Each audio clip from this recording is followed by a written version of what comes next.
Hello दोस्तों, नमस्ते। मेरा नाम रविकांत भारती है। दोस्तों, आज जो मैं मुद्दा लेने वाला हूं बहुत ही इम्पोर्टेंट मुद्दा है। योगी आदित्यनाथ ने रजत शर्मा के शो में, मुझे याद है, कि कहा कि हिंदुओं के ऊपर अत्याचार करने के लिए तमाम मुसलमान राजाओं ने हिंदुओं के ऊपर जाजिया टैक्स लगा दिया और जिसकी वजह से बहुत सारे हिंदू मुसलमान बन गए। इसके अलावे अक्सर जो है पुष्पेंद्र कुलश्रेष्ठ या जो हिंदूवादी नेता हैं, ये जो हिंदुत्व वाले हैं, कहते हैं इस्लाम जो है तलवार के बल पे फैला है। तो आज मैं आप लोगों को एक क्लैरिटी दे रहा हूं कि जाजिया टैक्स की वजह से और तलवार की वजह से इस्लाम नहीं फैला है। इसका मेरे पास प्रमाण है। अब प्रमाण के तौर पे मैं आप लोगों को पेश करूंगा। संख्या बढ़ते जा रही है दोस्तों, संख्या में और लोग हो जाएं तो स्टार्ट करते हैं। विवेकानंद, मैं बता दूं, विवेकानंद ने यह बात कहा है कि इस्लाम तलवार के बल पे नहीं बल्कि किन वजह से फैला है उसके बारे में मैं बात करूंगा। संख्या बढ़ते जा रही है दोस्तों, संख्या बढ़ते जा रही है। तो स्टार्ट करते हैं दोस्तों आज का टॉपिक। जो लोग कहते हैं कि मुसलमान राजा जो है एक हाथ में कुरान और दूसरे हाथ में तलवार लेके आए थे, वे कहते थे कि कुरान और अल्लाह पे ईमान लाओ और अल्लाह पे ईमान लाओ और नहीं तो गला काट देंगे। आप लोगों को ये भ्रांति से दूर करने के लिए मैं बता दूं कि कोई भी राजा जो है धर्म परिवर्तन राजाओं की वजह से नहीं होता था। राजा युद्ध करते थे, युद्ध को जीतते थे, वो संपत्ति की वजह से, सत्ता और पावर की वजह से राजा लड़ाई करते थे। और राजा संपत्ति और पावर, दूसरा उनका कोई धर्मांतरण से उनका कोई लेना देना नहीं। तो ये बात कहना गलत होगा। अब आइए जानते हैं विवेकानंद ने क्या कहा है। विवेकानंद ने कहा है कि जो इस्लाम फैला है, पूरे भारत में ज़्यादा इस्लाम फैला है, इसका मुख्य कारण जो है ये नहीं कि तलवार के बल पे। कहना गलत होगा तो क्या सही होगा? उन्होंने कहा कि जो सवर्ण थे वो दलितों के ऊपर, जो पुरोहित और जमींदारों का अत्याचार बढ़ गया था, उस अत्याचार से बचने के लिए दलित ने क्या किया कि इस्लाम को कबूल कर लिया। जी हाँ, ये विवेकानंद बोल रहे हैं। अब विवेकानंद का कहना तथ्यपूर्ण है, सही है। कैसे समझिए। एक दलित है और वो मंदिर में जा रहा है। जब दलित मंदिर में जा रहा है तो उसको मंदिर का पुरोहित जो है उसको घुसने नहीं दे रहा है, मंदिर के अंदर जाने नहीं दे रहा है। आपको ये चीज बता दूं, अभी एक ऐसा केस हुआ है कि एक दलित लड़का मंदिर में चला गया है तो उस परिवार के ऊपर 13,000 का जुर्माना लगाया गया है। तो जब दलित मंदिर में जाता था तो उसको मंदिर में जाने से मना कर दिया जाता था। जब मना कर दिया जाता था तो उसको भी तो कोई ना कोई ईश्वर चाहिए, और उसके लिए वे कहाँ जाने लगे? वे जाने लगे सूफी दरगाह पे। क्योंकि सूफी दरगाह और इस्लाम में समानता है। आप मनुष्य है तो अल्लाह पे ईमान ला सकते हैं, आप मनुष्य है तो दरगाह में आके आप आ सकते हैं। तो जो सूफी जब दरगाह में गए, सूफी संतों के, जब कहते हैं ना, वो क्या कहते हैं, टोली में जब वे लोग जाने लगे, उठने लगे, बैठने लगे, तो धीरे धीरे सूफी संतों के प्रभाव से इस्लाम बढ़ा। इसमें मैं बता दूं, जो ख्वाजा गरीब नवाब जो है, इनका बहुत बड़ा असर था। मैं गया था कन्नौज में बहुत मात्रा में मुसलमान थे। वहां पे मैं पूछा कि यहाँ इतने मात्रा में मुसलमान कैसे हो गए? तो पता चला वहां पे एक दरगाह था, और वो दरगाह किसका था? हाजी शरीफ, जो अजमेर शरीफ है, लोग बता रहे थे उनके दादाजी हाजी शरीफ का दरगाह है। और उस दरगाह में ऐसे ऐसे हाजी शरीफ ने चमत्कार किया था। वो ऐसे लोग वहाँ के बताते हैं कि वो कहे थे कि गंगा जी को, कि थोड़ा गंगा जी दूर चले जाओ, तो दूर चली जाती थी। और ऐसे बहुत सारी, तो उनके चमत्कार को देख के, उनके गुण को देख के, उनके व्यक्तित्व को देख के, उनकी विनम्रता को देख के, उनके दिल में प्रेम को देख के, इन सब को देख के लोग क्या किए? इस्लाम को कबूल किए। जी हाँ, तो विवेकानंद ने कहा है कि तलवार के बल पे इस्लाम फैला है, ऐसा कहना गलत होगा। तो सही क्या होगा? ये कहे जमींदार और पुरोहितों के अत्याचार से दलित वर्ग विद्रोह, वे अपना स्वाभिमान और अपना मान सम्मान की रक्षा में वो कहाँ जाने लगा? वो वहाँ जाने लगा सूफी दरगाह में, जहाँ उसको बैठने की इजाज़त होती थी, इबादत करने की इजाज़त होती थी। और धीरे धीरे सूफी संतों के प्रभाव से इस्लाम फैला है। राजा क्या करेगा? राजा का काम हमेशा क्या है? पैसा। हमेशा राजा का काम है सत्ता, पावर, पैसा। जैसे आज देखिए जो सत्ता में लोग हैं, कोई नेता किसी का होता है क्या? धर्म के नाम पे वोट लेता है और वोट लेके पहुंच जाता है सत्ता में। उसके बाद वो चाहे हिंदुत्व के नाम पे वोट ले, चाहे मुसलमान के नाम पे वोट ले, वो वोट किसी के नाम पे ले, लेकिन परिणाम क्या होता है? परिणाम सभी लोग भिखारी बने रहते हैं। तो यह बात समझने वाली है। आपको बता दूं, जो मोहम्मद अली, जानते होंगे, फाइटर था मोहम्मद अली। मोहम्मद अली इस्लाम को कबूला, और वो कौन था? अमेरिकन, ब्लैक अमेरिकन था। क्यों? अमेरिका में जो गोरे थे ना, वो ब्लैक पे अत्याचार करते थे। जैसे यहाँ सवर्णों का अत्याचार किसके पे था? दलितों पे। तो यहाँ दलितों पे जैसे अत्याचार था, उस तरह से अमेरिका में ब्लैक लोगों के ऊपर अत्याचार था। और आप जाके देखिए कि आज अमेरिका में जो इस्लाम है ना, वो ज़्यादातर ब्लैक लोग, क्योंकि मोहम्मद अली ने भी इस्लाम तभी कबूला, उनका नाम था कैसियस क्ले। तो कैसियस क्ले नाम का बंदा मोहम्मद अली बन जाता है। क्यों? क्योंकि वो इतना बड़ा फाइटर हुआ था, और गोरों के ऊपर जो विद्रोह का भावना आया, गोरों के का जो सताने का भावना आया, उस भावना के खिलाफ वो एक मैसेज देना चाहते थे। और मैसेज देने के लिए उन्होंने कैसियस क्ले से अपना नाम क्या कर लिया? मोहम्मद अली कर लिया। तो याद रखो, जब भी अत्याचार बढ़ता है, जब भी अत्याचार बढ़ता है, चाहे दलित पे बढ़े, चाहे वो ब्लैक लोगों पे बढ़े, जैसे ही अत्याचार बढ़ता है दोस्तों, वैसे ही लोग जो है अपने स्वाभिमान के रक्षा के लिए दूसरे धर्म में चले जाते हैं। आइए अब बात करते हैं जजिया टैक्स के ऊपर। कहा जाता है कि अरे अकबर ने, फलाने ने, ढिकाने ने, बहुत सारे मुसलमान राजाओं ने हिंदुओं के ऊपर जजिया टैक्स थोप दिया था, और उस टैक्स से बचने के लिए हिंदू मुसलमान हो जाया करते थे। तो ये एक भ्रम है, इस भ्रम को मैं दूर किए देता हूँ। ऐसा समझिए कि जकात क्या है। अगर आप कुरान पढ़ेंगे या मुसलमान से पूछेंगे तो वे लोग जकात देते हैं, और जकात कितना देते हैं? 2.5%, मतलब 2.5%। और वो 2.5% देते हैं। तो जजिया कितना परसेंट चार्ज किया गया था? जजिया चार्ज किया गया था 1.25%, मतलब जकात के आधा। मतलब अगर कोई हिंदू मुसलमान बन जाए तो उसका टैक्स सीधे डबल हो जाएगा। जजिया कितना दिया जा रहा है? 100%, और जब वो मुसलमान बनेगा तो जकात कितना देना पड़ेगा? 2.5%। तो ये जजिया टैक्स की वजह से आप कह रहे हैं कि हिंदू मुसलमान बन गए, तो ऐसा कहना बिल्कुल गलत है। योगी जी ने एक बार इस बात को कहा है कि जजिया टैक्स हिंदुओं के ऊपर अत्याचार था। शायद योगी आदित्यनाथ को यह बात पता नहीं कि जकात जो मुसलमान देता है वो 2.5% देता है, और जो जजिया चार्ज किया गया था 1.25%। अब आप कहेंगे कि जो हिंदू कहेंगे कि जजिया क्यों चार्ज किया गया भाई 1.25% भी? तो ये जो देश है ना, देश को चलाने के लिए आज नरेंद्र मोदी को आप कितना जीएसटी दे रहे हैं, कितना इनकम टैक्स दे रहे हैं? आज 17-18% जो टैक्स आप भर रहे हैं सरकार को, किस लिए भर रहे हैं 17-18% टैक्स?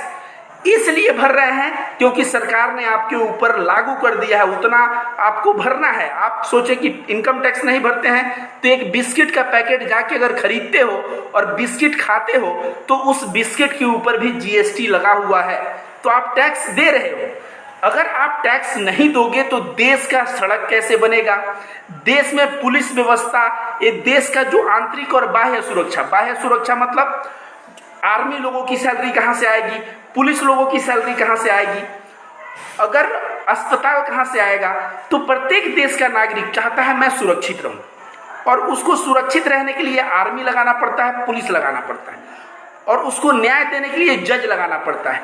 और इन सब के लिए सरकार और राजा कहाँ से पैसा लाएगा? राजा जो है जनता से टैक्स वसूल के और ये सारी सुविधाएं देता था। तो दोस्तों, इस बात को मैं समझाना चाहता था और आप लोग काफ़ी मात्रा में आए, मेरे बात को समझे। फिर से मैं कह दूं कि जो लोग कहते हैं जजिया ऐसा टैक्स था जो हिंदुओं पे अत्याचार था, तो मैं कहूँगा अगर हिंदू उस वक्त इस्लाम में कन्वर्ट होता तो उसको जकात कितना देना पड़ता? 2.5% देना पड़ता। और जो लोग कहते हैं तलवार के बल पे फैला है, तो याद रखो तलवार के बल पे धर्म का कोई भी धर्म फैल नहीं सकता।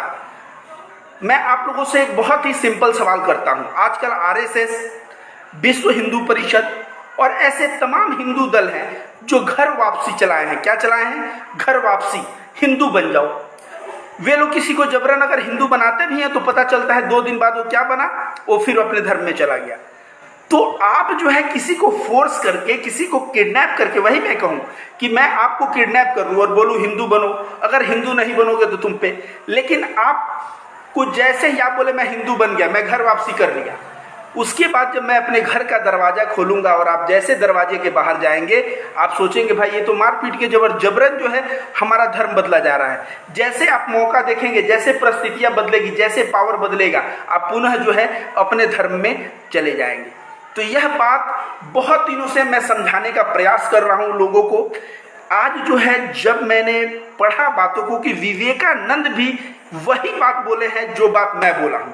अब ये हिंदूवादी लोगों से मेरा कहना है कि तुम या तो यति नरसिंहानंद और पुष्पेंद्र कुलश्रेष्ठ जैसे देश के गद्दारों को अपना आइडियल बनाओ और या तो विवेकानंद को बनाओ। अगर विवेकानंद को बनाते हो तो ये पुष्पेंद्र कुलश्रेष्ठ जो प्रत्येक भाषण में चिल्ला चिल्ला के कहता है कि तलवार के बल पे, तो जजिया टैक्स के बल पे जबरन मुसलमान बनाया गया लोगों को, इस बात को जब स्वामी विवेकानंद ने खारिज किया है, जब स्वामी विवेकानंद ने कहा है कि तलवार के बल पे इस्लाम नहीं फैला, इस्लाम जो है जमींदारों और पुरोहितों का दलितों पे अत्याचार बढ़ गया था, उस उनके गुलामी से बाहर आने के लिए, उस अत्याचार से मुक्ति के लिए वे लोग समानता वाला धर्म ढूंढ रहे थे और वे सूफी संतों के दरगाह पे जाने लगे और धीरे धीरे वहाँ से उनके मन में इस्लाम के लिए ये आया और वो इस्लाम बदल गए। आप लोगों का कोई भी सवाल है दोस्तों, तो आप लोग कोई भी सवाल है तो सवाल जरूर पूछिए। हाँ, सैयद भाई का कमेंट आया है, you are your good work. बहुत सारे कमेंट आ रहे हैं, आप लोग कमेंट दीजिए दोस्तों। कट्टरवादी हिंदू बात को नहीं समझेंगे, भाई ने बच्चे से समझा दिया। समंता साहू राइट लिखे हैं, रहमान माशाअल्लाह लिखे हैं, सुनिक एसके माशाअल्लाह लिखे हैं। तो इस तरह से बहुत सारे लोगों का कमेंट आ रहा है। दोस्तों आप लोग भी कमेंट करिए और कोई सवाल हो तो सवाल मुझसे पूछिए। मैं आप लोगों को जो बताना चाह रहा था वो ऑलरेडी मैं आपको बता दिया। मैं 2 चीज़ों पे आज फोकस किया। पहला कि इस्लाम तलवार के बल पे नहीं फैला है तो फैला किस पे है, ये मैंने चीज़ें बताया। सूफी संतों के प्रभाव से और जो पुरोहित और जमींदारों का दलितों पे अत्याचार था, उस अत्याचार से उनको मंदिर में नहीं घुसने दिया जाता था। वो मंदिर में जब नहीं अंदर जा पाते थे तो वो दरगाह पे जाने लगे और दरगाह पे जाते जाते सूफी संतों के शरण में गए और वहाँ से इस्लाम जो है फैला। तो और साथ साथ जहाँ तक बात है जजिया की, तो जजिया एक टैक्स है और नागरिकों को सुरक्षा प्रदान करने के लिए, नागरिकों को न्याय देने के लिए, नागरिकों को सड़क प्रदान करने के लिए, नागरिकों को चीज़ों प्रदान करने के लिए लगाए थे। और कितना परसेंट था? जजिया टैक्स 1.25% था, जबकि उस देश में जो मुसलमान रहता था उस मुसलमान को 2.5% ज़कात देना पड़ता था। आज जो है सरकार को इतना ही ये है कि जजिया टैक्स हिंदुओं पे अत्याचार है। तो ये जीएसटी क्या है? ये जीएसटी क्या है? ये जीएसटी जो इतना इनकम टैक्स जो इतना चार्ज हो रहा है, क्या ये अत्याचार नहीं है? एक तो लोगों को बेरोजगार करके रखे हो और ऊपर से हर चीज़ों पे जीएसटी इतना है कि चीज़ें महंगी होती चली जा रही हैं। आपने कभी पेट्रोल और डीजल का दाम देखा क्या? जाके उसमें देखिए कि कितने में पेट्रोल और डीजल आता है और कितने में बिक्री होता है। और जो पेट्रोल और डीजल आता है और जो सेल होता है उसके बीच सरकार कितना टैक्स लेता है, जब आप जानेंगे तो शायद आपका सर चक्कर देने लगेगा। आप आए दिन रोड पे टोल प्लाजा देखते हो। टोल प्लाजा किस लिए बना है? आप रोड पे चलते हो, एक तरह से रोड टैक्स के लिए बना है। तो हर एक चीज, वाटर टैक्स, आप शहरों में चले जाओ, वाटर फैसिलिटी है तो वाटर टैक्स देना पड़ता है। तो देश के विकास के लिए टैक्स देना पड़ता है। तो यही चीज मैं समझा रहा था लोगों को। दोस्तों आप लोगों का कोई सवाल हो तो सवाल जरूर पूछे और इस वीडियो को इतना शेयर करें कि यह वीडियो जो नफरतबाज हैं, जैसे पुष्पेंद्र कुलश्रेष्ठ और तमाम नफरतबाज लोग हैं, तो वहां तक ये वीडियो जरूर पहुंचना चाहिए। तो शायद भाई ने लिखा है कि आप जैसे लोगों के कंधों पर हिंदू मुस्लिम भाईचारे का पूरा जिम्मेदारी है। बहुत बहुत धन्यवाद। मैं अपने आप को सामाजिक कार्यकर्ता से अपने आप को मैं सद्भाव का कार्यकर्ता कहने लगा हूँ। मैं हिंदू मुस्लिम सद्भाव पे कार्य कर रहा हूँ और मैं सही मायने में मुझे ज़रूरत नहीं थी, मैं हिंदू धर्म का ऑलरेडी गीता ये सब पढ़ा था, मुझे ज़रूरत नहीं थी इस्लामिक स्टडीज़ के लिए, लेकिन मैं इस्लामिक स्टडीज़ इसलिए करने पे बाध्य हो गया कि देश में जिस तरह से नफ़रत फैलाया जा रहा है उसका मैं कारण जानने के लिए। और जैसे जैसे मैं पढ़ता हूँ प्रत्येक दिन मैं पाता हूँ कि भाई ये चीज़ है क्या और नफ़रतबाज उसको किस तरह से मार्केट में फैला रहे हैं। दोस्तों कोई सवाल हो तो आप ज़रूर पूछिए।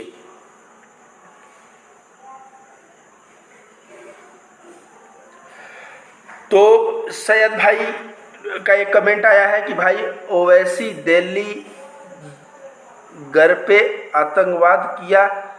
तो रविकांत भारती जी, ये आपका क्वेश्चन हमको समझ में नहीं आ रहा है, फिर से इसको टाइप करिए। इमरान खान ने लिखा है गुड, और कमेंट करिए दोस्तों। आप सभी लोग वीडियो अच्छा लगा हो तो कमेंट करिए। बहुत सारा कमेंट आ रहा है, कोई गुलाब का फूल भेज रहा है, तो एमडी उबैद लिख रहे हैं माशाअल्लाह, तो कोई लिख रहा है गुड, तो बहुत सारे, कोई थम का।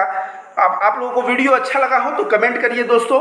और कोई सवाल हो, कोई भी सवाल हो तो आप पूछिए, मैं उस सवाल को क्लैरिटी दूंगा।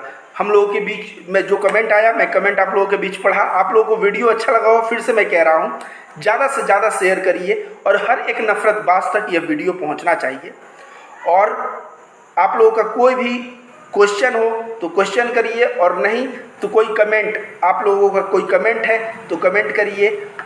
कोई भी कमेंट हो दोस्तों तो कमेंट करिए। आप लोग लाइव आए, मुझे 20 मिनट हो गया है।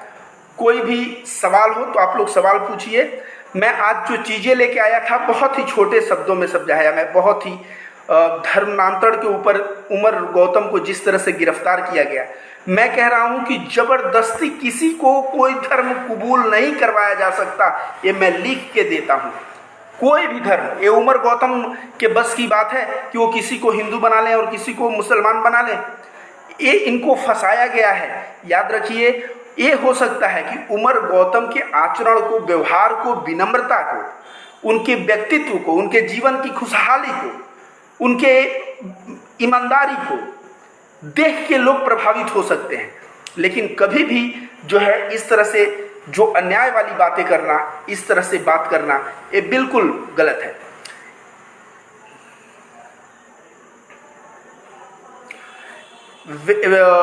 दयानिधि दास ने कहा है कि इंडिया में इस्लाम और वैदिक ये दोनों लोग जो है साथ साथ चलते हैं और दोनों को कोई अलग नहीं कर सकता।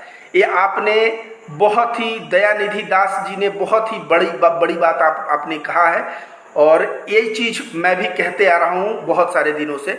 अल्लाह सलामत रखे, किसी भाई ने लिखा है। तो इस तरह से आप लोगों का कमेंट आ रहा है, और मैं आप लोगों से यही कहूँगा कि इस वीडियो को ज़्यादा से ज़्यादा फैलाएं। फिर से दोस्तों एक बार मैं प्रकाश डालूंगा, विवेकानंद ने जो संस्करण लिखे हैं उसके 8वें नंबर पुस्तक में ये है कि इस्लाम तलवार के बल पे नहीं फैला। ये पुरोहित और जमींदारों के अत्याचार से, दलितों को मंदिर में एंट्री नहीं देने से वे लोग दरगाह पे जाने लगे, और वहाँ से जो है वे लोग सूफी संतों से प्रभावित होके वे लोग इस्लाम को बने। दिलवर राजा ने बहुत सुंदर, सर आप ये वीडियो की वजह से हिंदू मुस्लिम की गलतफहमी दूर होती है, आपने बहुत ही अच्छा मैसेज दिया, ऐसे दिलवर राजा भाई ने लिखा है। और सारे धर्म अच्छे हैं, बस उस पर चलने वाला अच्छा होना चाहिए, ये किसने लिखा है? ये निजामुद्दीन भाई ने लिखा है। तो आप लोगों का कमेंट आ रहा है दोस्तों। कोई भी सवाल हो आप सवाल जरूर पूछ सकते हैं, सवाल जरूर पूछ सकते हैं। बीजेपी भाषण के समय मैं देखता हूँ जरूर यहाँ के नेता कहेंगे जजिया टैक्स तब क्या था, तो जजिया टैक्स तो मात्र 1.25% था। अगर वो हिंदू मुसलमान बनता तो उसको 2.5% ज़कात देना पड़ता। तो याद रखिए, अत्याचार कब कहा जाता? तब कहा जाता जब जजिया टैक्स होता 5% और ज़कात होता 2.5%, तब बोला जाता कि अत्याचार हो रहा है। दूसरा एक बात और बता दूँ, अगर इस्लाम राजा फैलाए होते, यही मैं कह रहा हूँ, राजा हमेशा सत्ता के लिए दूसरे राजा से लड़ते हैं। अगर इस्लाम जो है फैलाए होते राजा, तो सबसे ज़्यादा इस्लाम कहाँ से शुरू हुआ था? दिल्ली सल्तनत से, मोहम्मद गोरी, उसके बाद आप देखिए दिल्ली सल्तनत से। तो दिल्ली में सबसे ज़्यादा मुसलमान होने चाहिए। दिल्ली जो ये पश्चिमी उत्तर प्रदेश और दिल्ली का जो एरिया हरियाणा, यहाँ सबसे ज़्यादा मुसलमान होने चाहिए। लेकिन मुसलमान सबसे ज़्यादा कहाँ निकले? ढाका। कहाँ निकले? तो लाहौर की तरफ। तो कहाँ निकले, तो महाराष्ट्र के कहीं निकलते हैं। तो यही बात है, ये बहुत लॉजिक वाली बात है कि एक राजा हमेशा अपने पावर के बारे में सोचता है, वो धर्म के बारे में सोचता ही नहीं। आपको ये भी बता दूं कि जो अरब के व्यापारी आते थे उनके लिए मस्जिद बनाया गया था। और कौन मस्जिद बनाया? सबसे पहला ही मस्जिद जो हिंदुस्तान में बना ना, वो हिंदू राजा ने बनवाया। कौन बनवाया? हिंदू राजा ने बनवाया। और जब वो मस्जिद इसलिए बनाया कि अरब के व्यापारी आते थे और मस्जिद में वो नमाज अदा करने के लिए। और यही चीज कौटिल्य एक बंदा है जिसने अर्थशास्त्र लिखा है, और वो अर्थशास्त्र में कह रहा है कि जब बाहर से व्यापारी आपके देश में आए तो बहुत इज्जत दो उसको भगवान की तरह इज्जत दो, क्योंकि वो आपके देश से जो माल ले जा रहा है और पैसा छोड़ रहा है, उससे देश विकास हो रहा है। तो इस तरह की बात जो है कौटिल्य ने अपने अर्थशास्त्र में कहा है। और हिंदू राजा भी वही करते थे। उनको तो मतलब अर्थशास्त्र से था, अपने राज्य को समृद्ध बनाने से था। तो वे लोग व्यापारी जो अरब से आते थे उनको मस्जिद बना के अच्छा फैसिलिटी देते थे। ज़्यादातर इस्लाम फैला है मेल मिलाप से, सूफी संतों के प्रभाव से, दलितों के ऊपर जो है पुरोहित और जमींदारों के अत्याचार से। ये सारे कारण हैं। ये तलवार के बल पे कहना गलत है, जजिया टैक्स के बारे में कहना गलत है। क्योंकि अकबर या कोई भी राजा अगर राज्य चला रहा है तो एक राजा के पास कितना धन होता है, वो अपना कितना धन से देश चलाएगा, बताओ ना। यहाँ पे कोई तेल का खजाना है क्या कि तेल का कुआं है उससे तेल निकालते थे? धन कहाँ से आता है? याद रखो, धन राजा का तो पूरा का पूरा कोष खाली होने में एक दिन, अगर भारत में एक राजा हो जाए समझ लो, और वो राजा का कोष खाली करने में ना 2 दिन का समय नहीं लगेगा। 2 दिन का समय नहीं लगेगा, क्योंकि भारत की जनसंख्या कितनी है, उतने लोगों को खिलाना, उतने लोगों को फैसिलिटी देना। इसलिए राजा क्या करता है, एक ऐसा सिस्टम बनाता है जहां प्रत्येक आदमी अपने हाथों से मेहनत करके कुछ कमाई करे, और उस कमाई के बदले राजा को थोड़ा टैक्स दे, और राजा उससे अपना आर्मी रखेगा, अपना सैनिक रखेगा, इनकी जो है सुरक्षा करेगा, इनके लिए जजमेंट के लिए जज रखेगा। इस तरह से चीजें आगे बढ़ती हैं। करीम पठान ने लिखा है, शुक्रिया भाई। और किसी ने लिखा है कि आपने बहुत ही अच्छी बात कही है मेरे भाई, आप बहुत ही अच्छे जानकारी दे रहे हैं। इन्होंने कहा है मुरसलीम बिन सब्बीर ने, मेरे भाई आप बहुत अच्छे जानकारी देते हैं, धन्य हो आपको धन्य हो माँ जिसने आपको जन्म दिया और मानव कल्याण के लिए समर्पित किया। ऐसे समाज में भाईचारा चाहिए। बहुत दुख होता है भाई जब नफरत फैलाने वाले कुछ लोग ऐसा कहते हैं। जी दुख होता है, तो आप मेरे वीडियो को शेयर करिए। क्या करेंगे, दुख तो मुझे भी होता है, लेकिन अब इस दुख से मैं पहले क्या करता था कि डिप्रेस रहता था कि देश में क्या चल रहा है, ये पुष्पेंद्र कुलश्रेष्ठ तो नफरतबाज है, ये है वो है। लेकिन मैंने डिसाइड कर लिया कि मेरे पास चाहे हथियार छोटा हो या बड़ा, मुझे हथियार से लड़ना है। और वो हथियार कोई हथियार नहीं बल्कि विचारधारा की लड़ाई है। उनके विचार को मैं खंडन करूंगा, और उसके लिए लोकतंत्र टीवी जैसे प्लेटफॉर्म मेरे पास है। बहुत सारे यूट्यूब चैनल वाले भाई मेरे वीडियो को डालते हैं, और जिससे यह मैसेज ज़्यादा से ज़्यादा फैलता जाता है। तो सभी लोगों का सोच, किसी भाई ने लिखा है कि आप जो है अल्लाह और इस्लाम के बारे में जान रहे हैं, मतलब इस तरह का उन्होंने एक दुआ किया है। तो मैं आपको कह दूं कि मेरे पास, फिर से मैं कह दूं कि मैं ऑलरेडी बौद्ध धर्म के ऑलमोस्ट बहुत सारे किताब, धनपद से लेके बहुत सारे किताबें पढ़ा था। हिंदू धर्म, उपनिषद, गीता, वेदांता, ये सारी चीज़ें पढ़ा था। कुरान को भी मैंने स्टडी किया था। लेकिन जब चीज़ें नफरत में बदल गई तो मैं फिर से अपना एक बार स्टडी करके और दोनों को, ज्ञान को सामने रख के और देश के हिंदू भाइयों को सच्चाई बताता हूं, ताकि ये सच्चाई को अगर जिस दिन वे लोग अवगत हो गए उस दिन वो समझ जाएंगे कि ये नफरतबाजी सिर्फ इस्तेमाल होता है तो किस लिए, चुनाव के लिए, वोट बैंक के लिए। लेकिन मैं बताता हूं किसी भी आदमी की जिंदगी धर्म नहीं चलाता। क्या कौन चलाता है? पैसा चलाता है। अगर नेता पॉकेट में पैसा देते हैं तो वे लोग अपना वोट बदल लेते हैं। उनको अगर अच्छा रोजगार मिल जाए, उनको अच्छा पॉकेट में पैसा आने लगे, तो फिर देखिए ना, वे लोग धर्म को भूल जाएंगे। और यही मैं बताना चाह रहा हूँ, चाहे वो अकबर हो या कोई भी राजा हो, उसका उद्देश्य था सत्ता में काबिज होना, ज़्यादा से ज़्यादा धन को उत्पत्ति करना, नागरिकों से टैक्स लेना, टैक्स के बदले नागरिकों को सेवा देना और अपने राज्य को अच्छे से बढ़ाना। एक पूरे इतिहास में एक राजा को छोड़कर, कोई भी एक राजा को छोड़कर बाकी कोई मुसलमान या हिंदू या बौद्ध कोई भी राजा को बता दो जो अपने धर्म के प्रचार में अपने पूरे राज्य की संपत्ति खर्च करता हो, एक राजा को छोड़कर, और वो राजा है सम्राट अशोक। और सम्राट अशोक के कलिंग युद्ध जब उन्होंने किया, इतने नरसंहार किए, इतने कत्लेआम देखा कि उनके दिल में वो नफरत का जगह नहीं रह गया, और उन्होंने प्रेम के लिए बौद्ध धर्म को प्रचारित किया। अपने बेटे को, आप पढ़ेंगे, बेटियों को बर्मा भेज के, वियतनाम, थाईलैंड, श्रीलंका भेज के और बौद्ध धर्म का प्रचार करवाया। अगर सम्राट अशोक को छोड़ दे तो इतिहास में चाहे कोई मुसलमान चाहे कोई हिंदू, बहुत राजा हुए, समुद्रगुप्त राजा हुए, चंद्रगुप्त मौर्य हुए, बहुत राजा हुए, लेकिन कोई राजा धर्म का कार्य नहीं किया। धर्म का कार्य कौन करता था? धर्म का कार्य संत करते थे, साधु संत लोग करते थे। धर्म का कार्य आपसी जो मेल मिलाप होता था, उस मेल मिलाप से हुआ। तो ये धर्म जो है आज की डेट में भी मैं बता दूं कि ये विश्व हिंदू परिषद, बजरंग दल, ये किसी क्रिश्चियन को आग से जला देते हैं इसलिए कि ये धर्मांतरण कर रहा है। ये सब मूर्ख हैं। इनको शायद एक क्रिश्चियन को और उसके 2 बेटे को, पादरी था, उसका 2 बेटा, तीनों लोगों को इन लोगों ने जला दिया। जानते हैं आप लोग क्यों जला दिया? क्योंकि आरोप लगाया कि ये लोग धर्मांतरण करते हैं। और आश्चर्य की बात है कि वही क्रिश्चियन शहरों में, जैसे इलाहाबाद शहर में देख लें तो नाजरेथ हॉस्पिटल क्रिश्चियन कम्युनिटी चलाता है, और वहाँ पे आरएसएस के लोग जाके भी इलाज करवाते हैं। मैं गवाह हूँ, आरएसएस के कार्यकर्ता भी जाके वहाँ इलाज करवाते हैं, और तब वहाँ क्रिश्चियनिटी का कोई मतलब नहीं रहता। तो वही मैं बात करता हूँ कि जब इन लोगों को अपने बच्चों को पढ़ाना होता है तो चाहे आरएसएस से हों, एक क्रिश्चियन स्कूल में पढ़ाते हैं ताकि अंग्रेजी अच्छी हो जाएगी।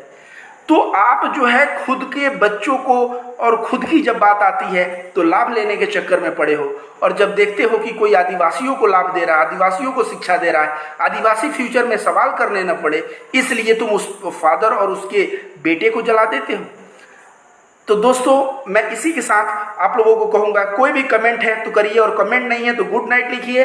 मैं आप लोगों के साथ विदा लेता हूँ। वीडियो को ज़्यादा से ज़्यादा शेयर करिए ताकि इतने लोगों के पास पहुँचे कि लोगों के सही मायने में लोगों का बुद्धि जो है ना, अंधभक्त का, जो गोबर भक्त का बुद्धि भ्रष्ट हो चुका है, वो बुद्धि खुले। दोस्तों, तो इसी के साथ मैं विदा लेता हूँ। Good night. आप लोगों को अगर मैसेज करना हो गुड नाइट तो गुड नाइट लिखिए, और गुड नाइट लिखिए। अब सभी लोगों में से यही कहूँगा, मैं विदा ले रहा हूँ। वीडियो को ज़्यादा से ज़्यादा शेयर करिए, और आप लोगों का कोई कमेंट नहीं है तो गुड नाइट लिखिए। किसी भाई ने लिखा है, भाई नमस्कार। अब इसके बाद बहुत अच्छी बात बताते हैं, आशा जी ने लिखा है। मैं अपने बहुत शुक्रिया देती हूँ आपका, इस तरह से इन्होंने, आशा जी ने लिखा है। और इसके बाद मैं देखूँ बहुत सारा कमेंट आ रहा है दोस्तों, बहुत सारा कमेंट आ रहा है। तो आप सभी लोगों को मैं यही कहूँगा दोस्तों, आप कोई सवाल हो, आप लोगों में से मैं ये चीज़ जानना चाहता हूँ कि आप लोग कहाँ से हैं, आप लोग कहाँ से हैं। बाय द वे, अपने जगह का नाम लिख दीजिए कि आप लोग कहाँ से बिलोंग करते हैं। जैसे मैं प्रेजेंट टाइम में उत्तर प्रदेश में हूँ, और उत्तर प्रदेश में आपने बनारस का नाम सुना होगा, मैं बनारस में हूँ। आप लोग कहाँ हैं? और मेरा नंबर अगर आप लोगों को चाहिए तो रविकांत भारती पेज पे जाइए, रविकांत भारती पेज पे जाइए, उस पर मेरा नंबर दिया हुआ है, उस नंबर से आप मुझे कांटेक्ट भी कर सकते हैं। तो बहुत सारे लोगों का गुड नाइट मैसेज आने लगा, और किसी भाई ने लिखा है, बीजेपी वाले को हिंदू मुसलमान के सिवा कुछ भी नहीं भाता।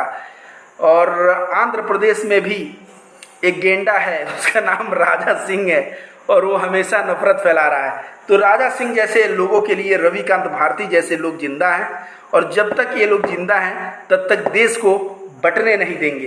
तो एक भाई ने मैसेज किया है कि मैं बिहार से हूँ, एक भाई ने मोहम्मद अकलम अंसारी कटिहार से हैं, तो मैं लेस्टर से हूँ, लेस्टर।